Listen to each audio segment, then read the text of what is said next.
But first, the Houston airport system has spent years working on improving conditions for travelers coming in and out of our city. The progress they say they've achieved just in time for the busy holiday travel season. Yeah, if you've flown anywhere recently, like for Thanksgiving or any time in the recent months, you might have noticed that it has gotten a little easier to catch your flight from one of Houston's airports. So joining me this morning, Jim Ciesiak, Director of Houston Airports, to share how the traveling process has been streamlined. Good morning. Thanks for joining us this morning.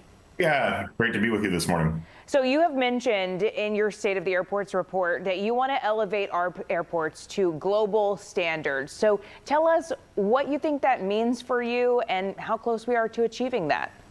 Yeah, so for Houstonians, the important thing obviously is traffic and congestion at the airport. And so we were very successful in opening that entrance lane prior to Thanksgiving. And so we saw a reduction in traffic of severe, heavy traffic by 80% and 55% for severe traffic compared to last Thanksgiving. So that really had a tremendous impact on the Thanksgiving travel. Our only day that we really had traffic was on the Sunday when the return was there, and that was our busiest day ever at the airport.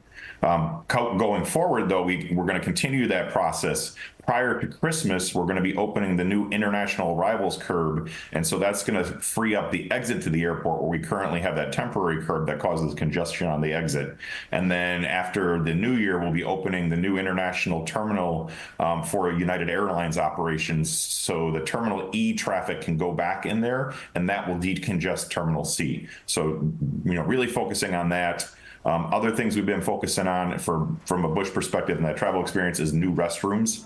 So we have new restrooms that we've opened in A, also in Terminal D, and we saw really high satisfaction from the traveling public on that. So again, adding all those little things. Yeah, and those are definitely important to those of us who live here and travel in and out of Houston airports. In March, Mayor Whitmire challenged you to fix the traffic at the airport. So any estimate on how close you are to meeting all of your goals for the traffic easement? Yeah, so we'll before his first year in office, we'll have that completed. So again, that first entry to the roadway system that we completed prior to Thanksgiving is done. The international arrivals curb is going to clean up the exit to the airport, so that'll be complete prior to Christmas, and then that decongesting of Terminal C will happen just after the new year. So again, a lot of noticeable changes coming to Bush from that perspective. Got it. So those deadlines are coming up quick. You mentioned a passenger journey scorecard, or a way that we can actually track the changes ourselves. Can you tell us more about that? Yeah, so we internally have a passenger journey scorecard app that we use, and that app basically tells airport employees what our conditions are in real time, which is our traffic, our TSA wait times, our customs wait times, our bathroom conditions.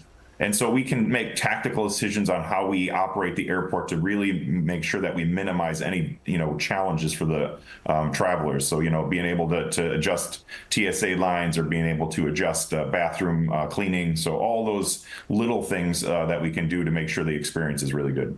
Is any of this going to actually expand the airport to where you could possibly be increasing jobs in the future? Yeah, so we did get our new economic impact statement that was issued. And so what we saw from the previous one is that we've increased the job impact for the airport system. Right now, the airport system on an annual basis produces about $40.6 billion in annual economic activity for the region, and about 200,000 jobs.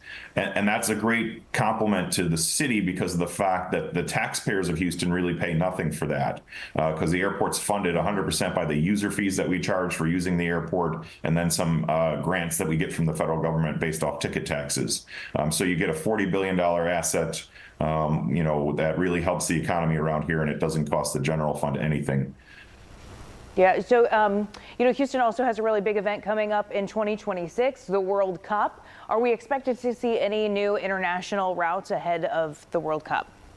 Yeah, so we've already, we already have some with the new international terminal opening. We've already got some new international service that's set for opening next year. So we've got Zip Air that's coming in out of Japan. We've recently inaugurated flights to Medellin, Colombia, and then also Georgetown, Guyana, and we've got some additional flights that we're working on right now.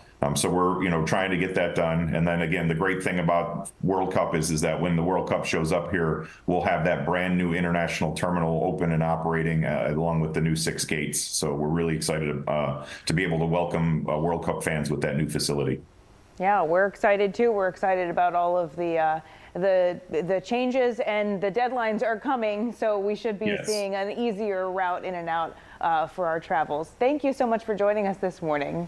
All right, thank you. Jim Chesniak with the Houston Airports. Appreciate it.